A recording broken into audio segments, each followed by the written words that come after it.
ಈ ಸಿನಿಮಾದಲ್ಲಿ ವಿಲನ್ಗಳ ಜೊತೆಗೆ ಫೈಟ್ ಮಾಡಿ ಉದ್ದುದ್ದ ಡೈಲಾಗು ಬಿಟ್ಟು ಉದ್ದುದ್ದ ಗನ್ ಹಿಡ್ಕೊಂಡು ಡಿಜಿ ಜಿಜಿ ಜಿಜಿ ಅಂತೇಳಿ ವಿಲನ್ಗಳನ್ನು ಕೊಂದು ಹೀರೋ ಆಗೋದು, ನಿಜ ಜೀವನದಲ್ಲಿ ನಿಜವಾದ ಅತ್ಯಾಚಾರಿಗಳನ್ನು ನಿಜವಾದ ವಿಲನ್ಗಳ ಜೊತೆಗೆ ಭೇಟಿಯಾಗಿ ಅವರುಗಳ ಬ್ರ್ಯಾಂಡನ್ನು ಪ್ರಮೋಟ್ ಮಾಡೋದಂಥವ್ರಿಗೆ ಏನಂತಾರಂದರೆ ಹಿಪೋಕ್ರೈಟ್ಸ್, ಢೋಂಗಿಗಳು ಅಂತಾರೆ.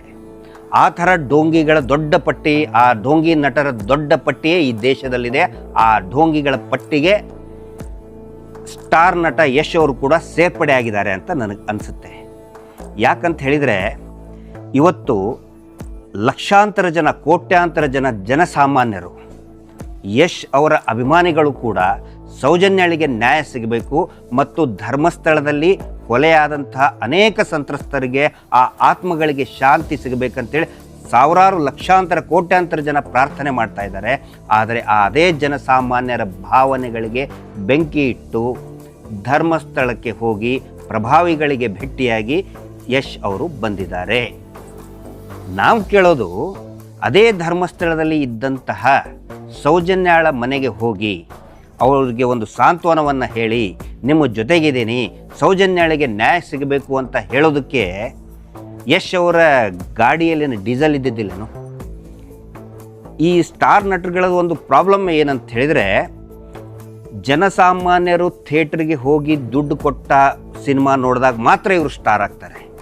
ಆದರೆ ಇವರು ದೊಡ್ಡ ಸ್ಟಾರ್ ಆದಮೇಲೆ ಅದೇ ಜನಸಾಮಾನ್ಯರ ಸಮಸ್ಯೆಗಳಿಗೆ ಇವರು ಸ್ಪಂದಿಸೋದಿಲ್ಲ. ಅದೇ ಜನಸಾಮಾನ್ಯರ ಭಾವನೆಗಳನ್ನು ಇವರು ಇನ್ಸಲ್ಟ್ ಮಾಡ್ತಾರೆ. ಆ ಕೆಲಸವನ್ನು ಯಶ್ ಅವರು ಮಾಡಿದ್ದಾರೆ. ಈ ಪ್ರಶ್ನೆಯನ್ನು ನಾನು ಒಬ್ಬನೇ ಅಲ್ಲ, ಅನೇಕ ಲಕ್ಷಾಂತರ ಯಶ್ ಅವರ ಅಭಿಮಾನಿಗಳು ಕೂಡ ಕೇಳ್ತಾ ಇದ್ದಾರೆ. ಯಶ್ ಅವರಿಗೆ ಅವರ ಮೊದಲನೇ ಸಿನಿಮಾವನ್ನು ನಾನು ನೆನಪಿಸ್ತಾ ಇದ್ದೀನಿ, ಆ ದಿನಗಳನ್ನು ನೆನಪಿಸ್ತಾ ಇದ್ದೀನಿ. ಅವರ ಮೊದಲನೇ ಸಿನಿಮಾ ಕಳ್ಳರ ಸಂತೆ, ಆ ಪ್ರೀಮಿಯರ್ ಶೋಗೆ ಯಶ್ ಅವರು ಕೂಡ ನನಗೆ ಇನ್ವೈಟ್ ಮಾಡಿದರು.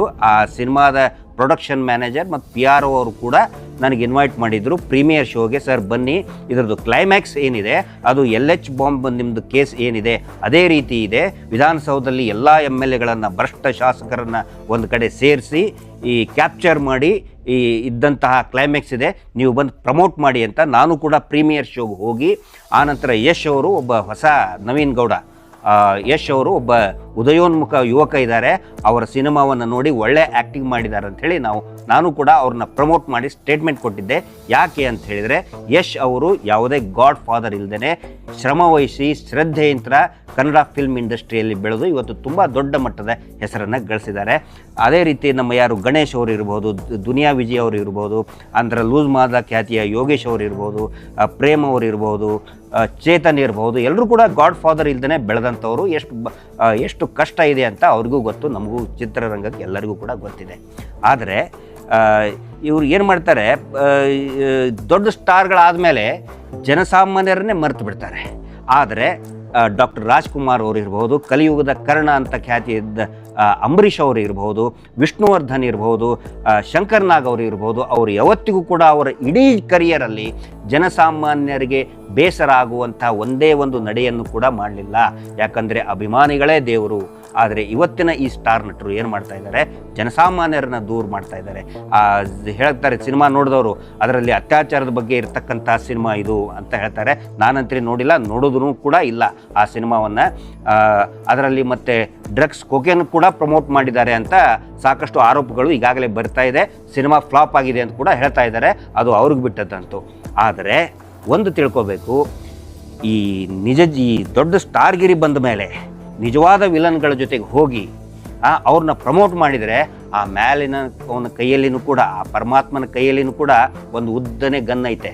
ಅದರಿಂದ ಡಿಜಿ ಜಿಜಿ ಜಿಜಿ ಮಾಡಿ ಡಿಸ್ಕೌಂಟ್ ಮಾಡಿ ಇಂಥ ಸ್ಟಾರ್ಗಳನ್ನು ಮೂಲೆ ಗುಂಪು ಮಾಡ್ತಾನೆ. ಇದು ಗೊತ್ತಿರಲಿ.